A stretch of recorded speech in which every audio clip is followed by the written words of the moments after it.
ओम शांति। आज है 20 जुलाई 2023। आज बाप दादा के मधुर महावाक्य सुनते हैं। मीठे बच्चे, शिव बाबा का चित्र एक कोठरी में रख दो। घड़ी घड़ी जाकर उसके सामने बैठ बातें करो तो सारा दिन याद बनी रहेगी। आज की मुरली से प्रश्न है, नया और अनोखा प्यार कौन सा है जिसकी अनुभूति केवल संगम पर ही होती है? उत्तर है, विचित्र बाप के साथ प्यार करना। यह है नया प्यार। तुम जानते हो, निराकार विचित्र बाबा इस साकार में आया हुआ है। हम उनके सामने बैठे हैं।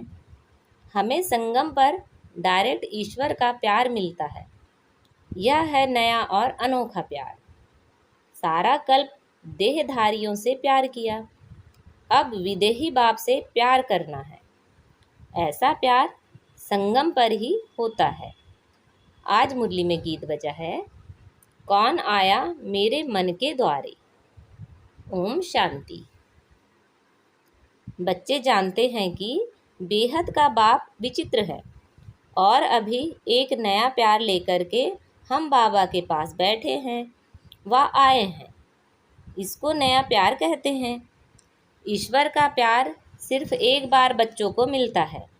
बच्चे समझ सकते हैं बरोबर।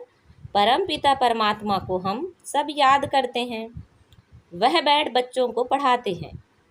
वह निराकार विचित्र बाबा इसमें आया हुआ है। परम पिता परमात्मा हम आत्माओं का बाप है। हम अभी उनको जान पहचान गए हैं। यह प्यार भी अनोखा है। वैसे तो हमेशा देहधारी को ही प्यार किया जाता है। यह है विदेही, बिगर देह के। हम उनके सामने बैठे हैं। वह बहुत प्यार से आकर पढ़ाते हैं। तो नई बात हुई ना। आगे जो आशाएं थी, धन मिले, महल मिले, वह सब आशाएं बदल गई हैं। सारी दुनिया में तुम्हारी आश बदली हुई है। हम अभी बाबा से विश्व का मालिक बनने का पुरुषार्थ कर रहे हैं। अभी तुम सम्मुख बैठे हो। जानते हो, वही सब आत्माओं का बाप पतित पावन शिव है। याद भी उनको ही करते हैं। अभी तुम बच्चे सम्मुख बैठे हो। दिल में उमंग है। बेहद के बाप से बेहद का वर्षा लेना है। कितना विचित्र अनोखा वंडरफुल बाबा है। यह और कोई नहीं जानते, सिर्फ तुम ही जानते हो। बाप कैसे अपना बनाकर फिर पढ़ाते हैं, तो ऐसी क्या युक्ति करें जो घड़ी घड़ी बाप को याद करते रहें। बाप राय देते हैं, हर एक अपने घर में शिव का चित्र रख दें। शिव बाबा का चित्र देख समझेंगे बेहद का बाबा पतित पावन आया हुआ है, पावन दुनिया स्थापन करने। उनसे हम अभी 5000 वर्ष पहले मौखिक वर्षा ले रहे हैं, स्वर्ग के स्वराज्य का। आत्मा जानती है, हम स्वर्ग में जाकर शरीर के साथ राज्य करेंगे। जो बात कभी स्वप्न में भी नहीं थी, अब वह आया है। तो एक कोठरी अपनी बनाए, शिव का चित्र रख उसमें लिख देना चाहिए, बाबा आया हुआ है। उनको आना ही है स्वर्ग की स्थापना करने, नरकवासियों को स्वर्गवासी बनाने। घड़ी घड़ी शिव बाबा को देखते रहेंगे तो याद रहेगी। चित्र गले में भी डाल देते हैं, पति का चित्र भी गले में डाल देते हैं ना। तुम बच्चों के लिए भी तैयार करा रहे हैं। पारलौकिक बाप को याद करना बड़ा अनोखा है और सभी की याद को समेट एक को याद करना है। जैसे भक्ति मार्ग में भी अपने घर में पूजा की कोठी अथवा मंदिर बनाते हैं ना, वैसे ज्ञान मार्ग में भी कोठी बनाएं। उसमें सिर्फ शिव बाबा का चित्र रखना चाहिए। मनुष्य समझते हैं ब्रह्मा कुमारियों की मुरली विकार से छुड़ाती है। अरे यह तो अच्छा है ना। पावन बनने के लिए जरूर विकारों को तो छोड़ना होगा। बिगड़ते हैं, भक्ति क्यों छोड़ते हो? अच्छा, हम भक्ति करते हैं परंतु एक की, दूसरा ना कोई, और संग बुद्धि योग तोड़ देना है। तुम्हारी युद्ध माया से है, तुम बाप को याद करते हो, माया तोड़ने की कोशिश करती है। हमको शिव बाबा से वर्षा मिलता है, ऐसे याद करते रहेंगे। शिव बाबा को देखते रहेंगे तो तुम्हारी कोठी वैकुंठ बन जाएगी। मीरा भी भक्ति करती थी तो वैकुंठ का साक्षात्कार करती थी। उनको भी साक्षात्कार कराने वाला शिव बाबा है। तुम्हारी बुद्धि में अब आया है, हम शिव बाबा से विश्व का मालिक बनते हैं। भक्ति मार्ग में यह पता नहीं रहता शिव क्या करते हैं, क्यों उस पर बलि चढ़ते हैं। तुम समझते हो सबसे ऊंच है शिव बाबा, उनको ही परमात्मा कहा जाता है। परमात्मा से जरूर नई चीज मिलेगी। उनको हेविनली गॉड फादर कहा जाता है। स्वर्ग में है श्री कृष्ण, उनको फादर नहीं कहेंगे, वह तो बच्चा है। स्वर्ग स्थापन करने वाला बाप है निराकार, वह देहधारी नहीं। यूं तो आजकल सबको फादर कहते रहते हैं, गांधी को भी बापूजी कहते हैं, परंतु सब धर्म वाले नहीं कहेंगे। अर्थ तो समझते नहीं। तुम जानते हो सबका बापूजी शिव बाबा है। शिव दादा नहीं, बाबा। वह निराकारी दुनिया में रहते हैं। श्री कृष्ण को याद करेंगे लेकिन वह तो वैकुंठ निवासी है। ऋषि मुनि आदि सब देहधारी यहाँ होकर गए हैं। परमात्मा है निराकार, उनको देह है नहीं। सर्वव्यापी के ज्ञान कारण बुद्धि किसकी भी चलती नहीं। बाप आकर बुद्धि का ताला खोलते हैं। यहाँ है नई बात। और सत्संग में ऐसे नहीं समझते कि शिव बाबा नॉलेज दे रहे हैं, वहाँ तो सब देहधारी बैठे हुए हैं। तुमको निश्चय है हम निराकार बाप से सुन रहे हैं। निराकार जरूर जब साकार में आए तब तो पहचान दे। कल्प कल्प बाप आते हैं, आकर मालिक बनाते हैं। फिर भी माया कितना हैरान करती है, विघ्न डालती है। रुद्र ज्ञान यज्ञ में असुरों के विघ्न पड़ते हैं, देह अभिमान आने से ही विघ्न पड़ते हैं। बाबा कहते हैं अपने को अशरीरी समझो, हम तो बाबा के बने हैं। बाबा वापस लेने आए हैं। यह शरीर छोड़ अब वापस जाना है। अपने से बातें करो। सूक्ष्म देहधारी व स्थूल देहधारी सबकी याद छोड़नी है। पक्का पक्का निश्चय करना है, हम आत्माएं परम धाम से आई हैं, वहाँ के हम रहने वाले हैं। सतयुग में इतने जन्म राजाई की, 84 जन्म लिए, अब नाटक पूरा होता है, वापिस जाना है। घर में कोई हंगामा हो तो कोठरी में शिव का चित्र रख दो। ब्राह्मण लोग स्त्रियों को कहते हैं कि शिव की पूजा नहीं करनी है, परंतु शिव बाबा तो आते ही हैं माताओं के लिए। शिव के ऊपर तो बहुत जाकर लोटियां चढ़ाते हैं। पुजारी लोग खुश होते हैं क्योंकि माताएं सबसे जास्ती पैसे रखती हैं। भक्ति की सच्ची भावना अबलाओं माताओं में ही रहती है।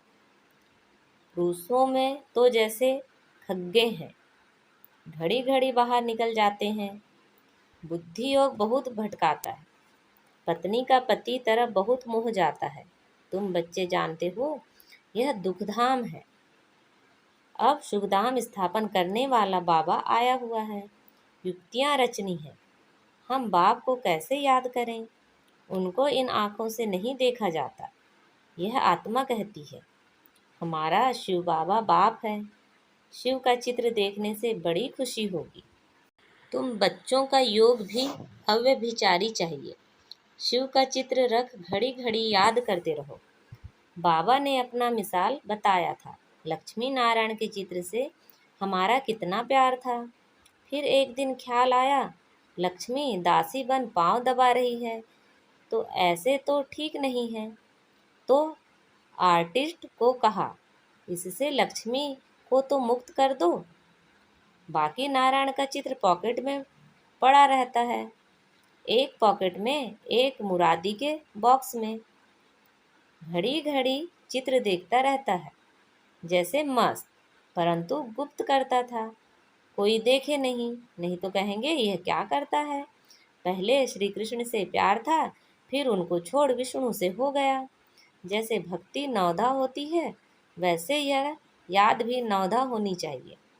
इसमें प्राप्ति बहुत भारी है, उनसे तो कुछ नहीं, अल्पकाल के लिए थोड़ा सुख मिलता है, फिर दूसरे जन्म में मेहनत करनी पड़ती है। भक्ति में, धंधे आदि में मेहनत लगती है, कमाओ तब खाओ। बाबा तुमको इस एक जन्म में इतनी मेहनत कराते हैं जो 21 जन्म प्रारब्ध भोगते रहेंगे। कुछ मेहनत करने की दरकार नहीं रहेगी, 21 जन्म सदा सुखी रहेंगे। तो ऐसा बाप जो पुरुषार्थ करना सिखलाते हैं, उनको तो याद करना चाहिए ना। कहते हैं श्वासों श्वास याद करो। गुरु लोग अपने शिष्यों को कहते हैं माला फेरो, राम राम करते रहो। बस राम राम जपते जपते रोमांच खड़े हो जाते हैं, राम राम की मस्ती में झूलते हैं, जैसे कि राम की पुरी में पहुंच गए हैं। तुमको तो बाबा कहते हैं एक शिव बाबा की याद का अजप्पा जाप करो और कुछ याद ना आए, परंतु माया भी सामना करती है। भक्ति मार्ग में थोड़े ही माया सामना करती है। यह है माया और ईश्वर के बच्चों की युद्ध। नाटक भी बनाते हैं, भगवान ऐसे कहते हैं, माया ऐसे कहती है। अभी है संगम युग। माया के उल्टे सुल्टे संकल्प विकल्प तो आते रहेंगे। तूफान ऐसा जोर से लगता है जो मनुष्य को भी उखाड़कर दूर फेंक देता है। यह फिर माया रावण का तूफान है। उनसे बचने की युक्तियां तो बाबा बताते रहते हैं। तुम कहेंगे हमको परमपिता परमात्मा राजयोग सिखलाते हैं। तुमसे कोई पूछे तुमको यह सन्यास किसने कराया, गुरु कौन है? बोलो परमपिता परमात्मा। ऐसा कोई नहीं होगा जिसको भगवान आकर सन्यास कराए। वह सब मनुष्य को कराते हैं। यहाँ बाप आकर कहते हैं देह सहित जो भी संबंध हैं उनको छोड़ो, इस पुरानी दुनिया का त्याग कर नई दुनिया को याद करो। सन्यासी ऐसे थोड़ी कहेंगे। अब तो प्रैक्टिकल में पुरानी दुनिया का विनाश होना है, इसलिए सबका बुद्धि से त्याग कर एक बाप से बुद्धि लगानी है। तुम सगाई करते हो ना, देहधारी को याद किया तो सगाई कच्ची हो जाएगी। सर्व धर्मानी, मैं फलाना हूँ, यह हूँ, वह सब छोड़ अपने को आत्मा समझो। 84 जन्मों को तो तुम जान गए हो, अब खुशी से वापस जाते हैं। ताली बजानी चाहिए। हम आत्माएं एक शरीर छोड़ दूसरा लेती हैं, अपने को देही समझना है। हम आत्मा पहले पहले गोरी थी, फिर 84 जन्म लिए, अब वापस जा कर के फिर आए स्वर्ग में राज्य करेंगे। यह सुदर्शन चक्र फिराना कितना सहज है। शिव का चित्र तो पॉकेट में पड़ा रहे। बाबा आप आए हो, कितने मीठे हो, हमारे बाबा हो ना, ऐसी ऐसी बातें करनी चाहिए। श्री कृष्ण के साथ भक्ति मार्ग में ऐसी बातें करते थे ना। शिव का फर्स्ट क्लास लॉकेट सोने चांदी का बनाएंगे, गरीबों को सोने का, साहूकारों को चांदी का देंगे। यह माताएं बड़ी मीठी हैं। गांव वालों में भाव अच्छा रहता है। साधारण बच्चों को देख बाबा भी खुश होते हैं। श्री कृष्ण को गावड़े का छोरा कहते हैं ना। श्री कृष्ण तो गावड़े का छोरा बन ना सके, वह तो स्वर्ग का मालिक है। इनकी और श्री कृष्ण की बातें मिक्स कर दी है। गावड़े का पूरा अनुभव इनको है, तो शिव बाबा व श्री कृष्ण गावड़े का छोरा बन ना सके। हाँ, यह दादा छोटेपन में था, पला ही गावड़े में हूँ, तो इस साधारण तन में फिर बाप ने आकर प्रवेश किया है। बाबा ने मुख्य बात समझाई है कि सारा मदार है याद पर। याद कभी भूलनी नहीं चाहिए। लौकिक बच्चा थोड़े ही कभी कहेगा मैं बाप को भूल जाता हूँ। सजनी कभी साजन को भूल जाती है क्या? इम्पॉसिबल है। यह है तुम बच्चों के लिए मेहनत। निरंतर याद के अभ्यास से ही विकर्म विनाश होंगे, नहीं तो फिर सजा खानी पड़ेगी। विजयमाला में आ नहीं सकेंगे। कमाल है बाप की, जो बूढ़ियों, गरीबों, कड़िकाओं, अहिल्याओं, कुब्जाओं आदि को आकर अपना बनाते हैं। यूं तो कोई चित्र की दरकार नहीं है, परंतु माया भुला देती है, इसलिए चित्र रखा जाता है। बुद्धि में रहना चाहिए। हम जाते हैं बाबा के पास। रास्ता देख लिया है मुक्ति, जीवन मुक्ति का। और कोई पंडा होता ही नहीं है। इनको इंद्रप्रस्थ भी कहते हैं। कोई पतित आकर छिप करके बैठेगा तो पत्थर बुद्धि बन जाएगा। बाबा तो अंतर्यामी है ना। यह बाबा ब्रह्मा बाहर यामी है। उस बाबा को झट मालूम पड़ जाता है पतित छिपा हुआ बैठा है। तो जिसने ऐसे पतित को लाया, उनको और जो पतित आकर बैठा होगा, उन दोनों को सजा मिलेगी। इसलिए कभी भी पतित को नहीं लाना चाहिए। लॉ ऐसे कड़े हैं। कोई पतित छीछी को नहीं बिठाना चाहिए, नहीं तो बड़ी कड़ी सजा के भागी बन जाएंगे। यहाँ कोई चोरी ठगी चल ना सके। पाप और पुण्य का हिसाब किताब धर्मराज के पास रहता है ना। अच्छा, मीठे मीठे शिखिलदे बच्चों प्रति माता पिता बाप दादा का याद प्यार, गुड मॉर्निंग और नमस्ते। रूहानी बाप की रूहानी बच्चों को नमस्ते। हम सब रूहानी बच्चों की रूहानी माता पिता बाप दादा को याद प्यार, गुड मॉर्निंग और नमस्ते।